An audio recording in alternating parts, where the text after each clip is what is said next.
সরকারি দল তারা যে সিদ্ধান্তই নেক বিরোধী দল তার বিরোধিতা করত এবং জাতীয় সংসদ আলোচনার কেন্দ্রবিন্দু কখনোই হয়নি। বিভিন্ন ইস্যুতে ওয়াকআউট, পদত্যাগ এবং দীর্ঘমেয়াদী সংসদে অংশগ্রহণ না করা, সংসদে কার্যকর কোনো ডিবেট না হওয়া, এটা ছিল অতীতের কালচার এবং বিরোধী দল সংসদে অচল ছিল। সেই বিবেচনায় যদি বর্তমান এই সরকারের সময় যদি সরকারি দল এবং বিরোধী দলগুলোর মধ্যে বিভিন্ন ইস্যুতে জাতীয় সংসদে কার্যকর ডিবেট দেখি, আমরা বিতর্ক দেখি, আলোচনা সমালোচনা দেখি, তার ফলে সরকার যেই আলোচনার ভিত্তিতে সরকার সিদ্ধান্ত নিতে পারে যে এটা দেশের জন্য বা জনগণের জন্য কতটুকু উপকারী হবে, সেই গাইডলাইন বিরোধী দল থেকে পায়, সেটা ভালো হবে। এবং এই এখন যে অনেক আগে থেকেই জাতীয় সংসদের এই আলোচনা যেহেতু সরাসরি সম্প্রচার হয় সংসদ টিভির মাধ্যমে বা বিটিভিও এটাকে দেখায় বা অন্যান্য চ্যানেলগুলো অনেক চুম্বক অংশ দেখায়, সেই বিবেচনায় এই রাস্তায় এসে সরকারের বিরোধিতা করে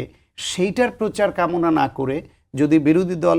সংসদেই সরকারকে চাপের মধ্যে রাখে, যদি কোনো কিছুতে মনে হয় যে সরকারের এই সিদ্ধান্তটা সঠিক হচ্ছে না, সেইটা বিরোধী দলের জন্য দায়িত্বশীল আচরণ হবে এবং সরকারের উচিত হবে বিরোধী দলকে সরকার জাতীয় সংসদের সমালোচনা করার মতো পরিবেশ দেওয়া, পরিবেশ অ্যালাউ করা, এবং যেটা সত্যি সত্যি মনে হবে যে বিরোধী দলের এই পরামর্শ বা এই সমালোচনাটা দেশের স্বার্থে হচ্ছে এবং তারা যে সিদ্ধান্ত নিতে যাচ্ছে সেটার থেকে বিরোধী দলের এই যুক্তিটা বেশি গ্রহণযোগ্য, তাহলে সরকারও যেন সেটা আমলে নেয়। শুধুমাত্র বিরোধী দল বলেছে আমরা এই বিল এনেছি বা আমরা এই সিদ্ধান্ত নিয়েছি, বিরোধী দল বিরোধিতা করছে, এখানে আমাদের নমনীয় হওয়া মানে পরাজয় স্বীকার করা, এইরকম ইগোইস্টিক যেন সরকারও না।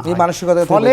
সরকার এবং বিরোধী দল উভয়ের পক্ষ থেকে যদি এইরকম পজিটিভ অ্যাটিটিউড নিয়ে সংসদকেই গণতন্ত্রের কেন্দ্রবিন্দুতে পরিণত করা যায়, ডেফিনেটলি ভালো হবে। প্রধানমন্ত্রী সেই আহ্বানটিই জানিয়েছেন। এখন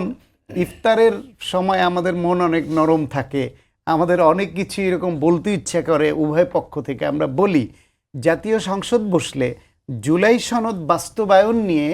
দুই পক্ষের অবস্থান কি হয় এবং তাদের বাক্য বিনিময়টা কোন পর্যায়ে কোন ধারায় গিয়ে ঠেকে, সেটা আমাদের হয়তো নতুন বার্তা দিবে যে এই যে রোজার সময়ের যে ঐক্যের ডাক এবং সহযোগিতার আশ্বাস, এই দুইটা ওইখানে গিয়ে জাতীয় সংসদে কোথায় গিয়ে ঠেকে সেটা বুঝতে বা দেখতে আমাদের হয়তো মাত্র কয়েকটা দিন অপেক্ষা করতে হবে।